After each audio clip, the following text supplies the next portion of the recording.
A pleasure to meet y'all at last, and welcome back to Survival of No Limits. And now, let's go ahead and talk about something different right here, because this is in fact quite a big point in history. Now we're going to be talking ourselves about the process of domestication. As I said before, domestication would be a great idea for an episode, and here we are. I'm going to be getting that out of the way real quick, just so I can make room for other things as well. Until then though, I'll just go ahead and explain a few things. There of course have been tons of videos online circulating the fact that researchers from around the globe have actually gone as far as to domesticate certain animal species. There of course was the famous case where Russia has domesticated orange foxes. And orange foxes are not necessarily known to be domestic by any means, but they still do sometimes have interactions with humans just like most other animals would. There of course was the famous fox farm in Japan, which, believe it or not, only cost 10 American dollars to get in. 1,000 yen per ticket. So when you really look at it, foxes have a huge mainstream attention streak going online, and suffice it to say, maybe it's because of Elvis's What Does the Fox Say? I got a feeling that maybe that's the reason for that, but anyways, to this day foxes are still very trendy because of what they've done in terms of interactions with us as a species and as a potential friend. But looking at other animal species, there's really been a lot of other cases out there of exotic pets being all over the places.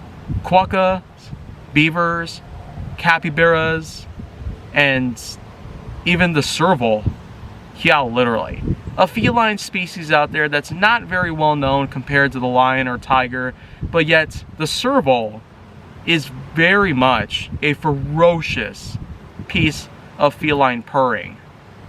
If you really think that that's like as low as you could potentially get there in terms of how some animals out there may not be as well known because of their freaky nature, then well, you could probably take a look at some other animals. Vampire bats, lampreys, poison dart frogs, and even the almighty king cobra. But above all that, there really are indeed a huge list of animals that you could possibly be looking at that might just be considered exotic. Not only because of a certain trip you have that you want to end with a bang, or maybe with something else in mind. In any case, it certainly is worth noting that by any means, no matter what kind of animal you're looking at, you can always leave this sort of thing to the professionals. But if you are in fact willing to risk your life just to have a certain animal out there that you've never seen before in your life as a pet, then go ahead and do so. Domestication is a huge process. It does involve a ton of breeding, a ton of cross-genetic traits, a ton of studies, and so much more. It really requires a lot of time, effort, work, practice, patience, perseverance, respect, kindness, loyalty, kinship, and lots of other things. It certainly is as hard of work as so many other things relating to science in progress. And that's certainly without any doubt. But nevertheless, we can always look at most animals out there as pets. Most animals. But for many others that may not be considered pets, we never truly know until domestication gives us an answer to these questions.